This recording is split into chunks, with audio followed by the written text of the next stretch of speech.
NATO leaders are expected to endorse the alliance's new spending target of 5% of GDP. This includes 3.5% on hard defense, like weapons and troops, to be reached by 2035.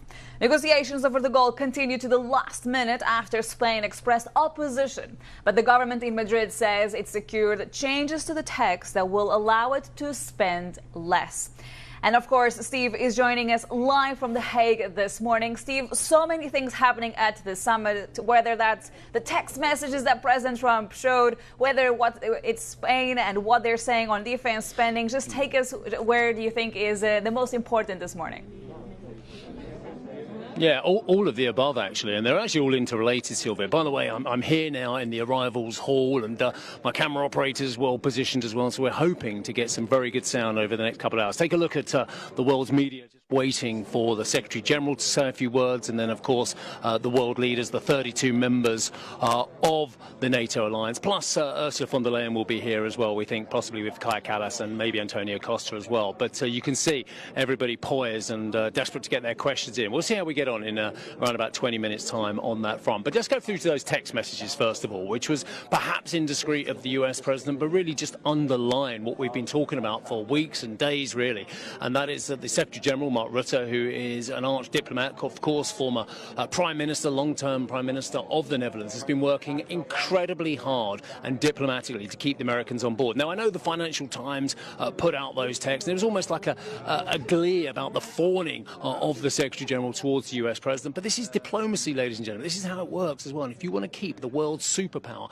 which spends virtually $1 trillion on defence, which is still way over two-thirds of the total defence spending of NATO, if you want to keep them on board, you want to keep them invested in European security, then there are measures you have to do. It's called diplomacy, and some people might not like it. That's how it is. Anyway, that's the text messages, of course, which also allude to the fact that Spain is potentially a problem.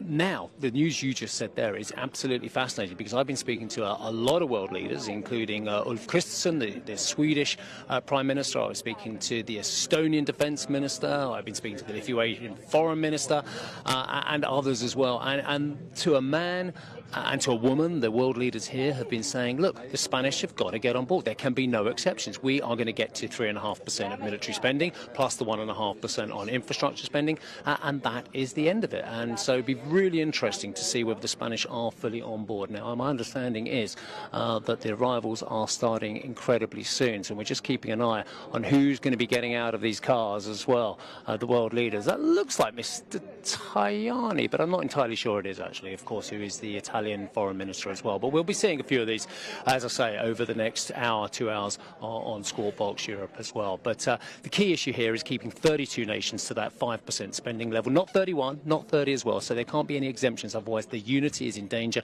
And then, as President Trump was saying on those texts as well, real concerns about whether Article 5, if enacted, would be secure, i.e. the collective security agreement that an attack on one within NATO is an attack on all. I'm going to leave it there because people are getting a little bit excited here about potential arrivals as well. So hopefully we'll have some great sound for you within the next hour. Back to you.